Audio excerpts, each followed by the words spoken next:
The tribulation period is going to fall into 21 major slices of judgment.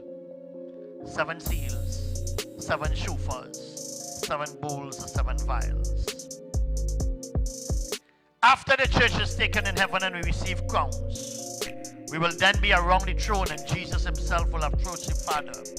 He will take the scroll out of the Father's hands, the one that is a title deed to earth. And Jesus is the one worthy to loose the seals, because he conquered as the Lion of the tribe of Judah, of the root of Jesse, and of the tribe of the land or the people of Judah and Israel. When the first seal is released, you will see the outgoing of a white horse rider. This white horse rider is going to be the Antichrist. He will look like Christ, but he's the Antichrist. But I want for you to see that he will go out with a bow. Now I have sat under many other ministers and you hear them talking about a bow and not arrow. I went back and I looked at that word bow. It has nothing to do with bow and arrow. That word bow that he's going to ride with or have in his hand, so he's going to use, is the same word in Genesis when Noah came out of the ark and God placed a bow in the sky. The Antichrist will ride out on the platform of those that stand under the rainbow. Is the rainbow in place? Of course it is. It's going to be the bow. Following this is going to be a red horse rider, the second seal. The second seal is going to be war. We already seen the brooding of certain wars, and we'll discuss some of that tomorrow night in terms of what's going on. But the second seal is going to be the red horse rider. He has one job. He has a long sword, and he's going to take peace from the earth. When they shall say peace and safety, sudden destruction. It's interesting that in September, in the middle of September, they have all of the world. Everybody come in. Peace and safety, peace and security, all kind of thing about peace. And so like that. And 2.5 weeks later, we have what happened on October the 7th. He will take peace from the earth. And if he's coming to take peace from the earth, no politician can stop it. Are you there with me?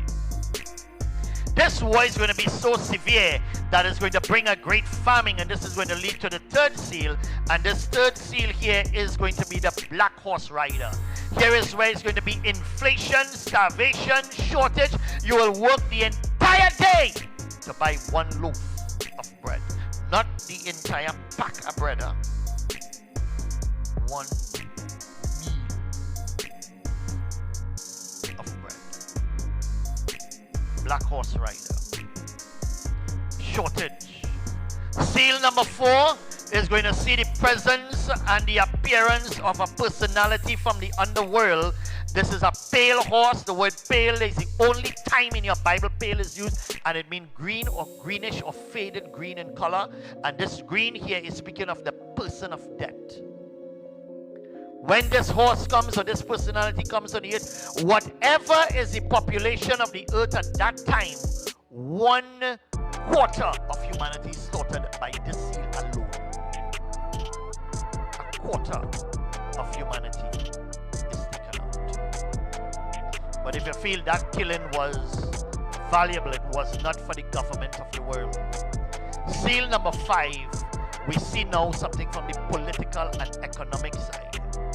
There is a call for global slaughter. For all the people that are left behind that will have realized the truth and have accepted Christ, and hear the witness and the preaching of people like myself and other ministers who would have taken the time to record stuff, and these things will survive in the early part of the tribulation, and many people will hunt it. I'm telling you the truth. After the rapture, some of these seminars will be some of the most demanded around the world. You'll see this place back out. They're going to place it on the screen because I ain't coming to preach it. I wouldn't be here.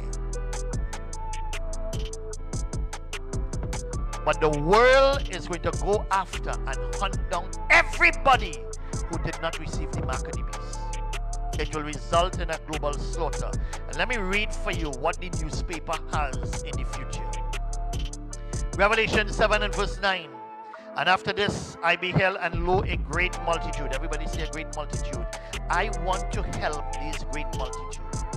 And apart from this single page flyer that I've done, I've actually did a video too as well that you can send out. I'm at least trying to get over 10,000 copies of this around the world.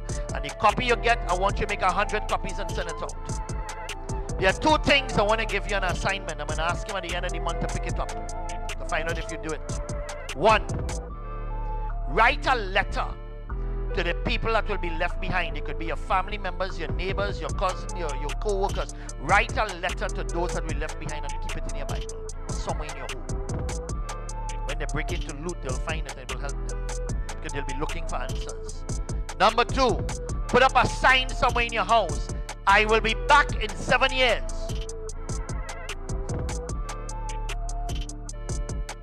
I will be back in 7 years. For lo, a great multitude which no man could number, watch the population of all nation and kindred and people and tongue, stood before the throne and before the Lamb, clothed in white robes and palm branches in their hands. And I feel that the reason why these souls are given palm branches, it is because they have overcome by the blood of the Lamb, the word of their testimony, and they love not their lives unto the death.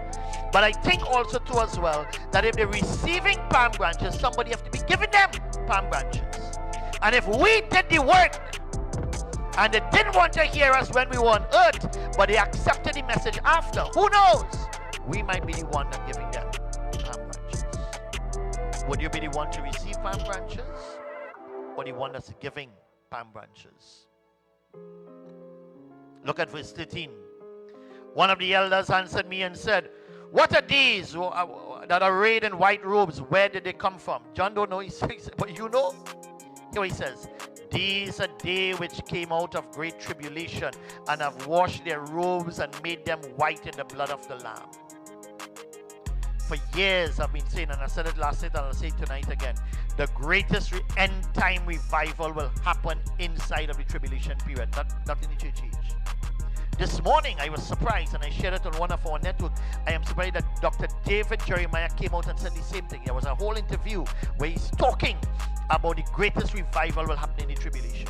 And I said, finally, somebody seen why I see it.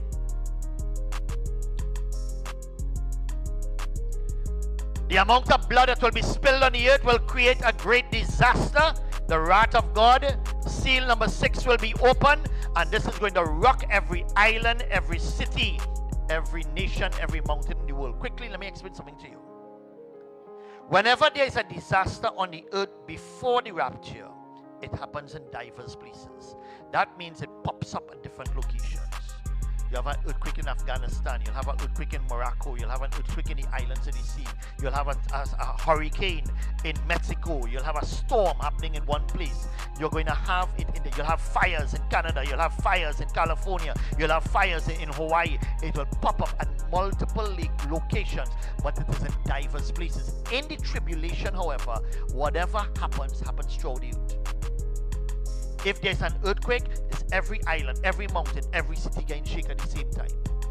That is the difference between the tribulation period and our period. There is no diverse places in the tribulation period. When there is a fire, it's throughout. When there is bloodshed, it's throughout. When there is, because it's a one world system governed by a one world spirit, because it is controlling and affecting all people on the earth.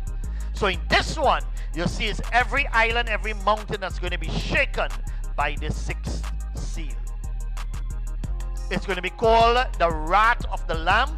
People are going to go into the underground, into underground caves, and say, hide us from the wrath that is to come. Seal number 7. Within the confines or the parameters of seal number 7, there are 7 shofar, 7 trumpet judgment. We are still in the first half of the tribulation period.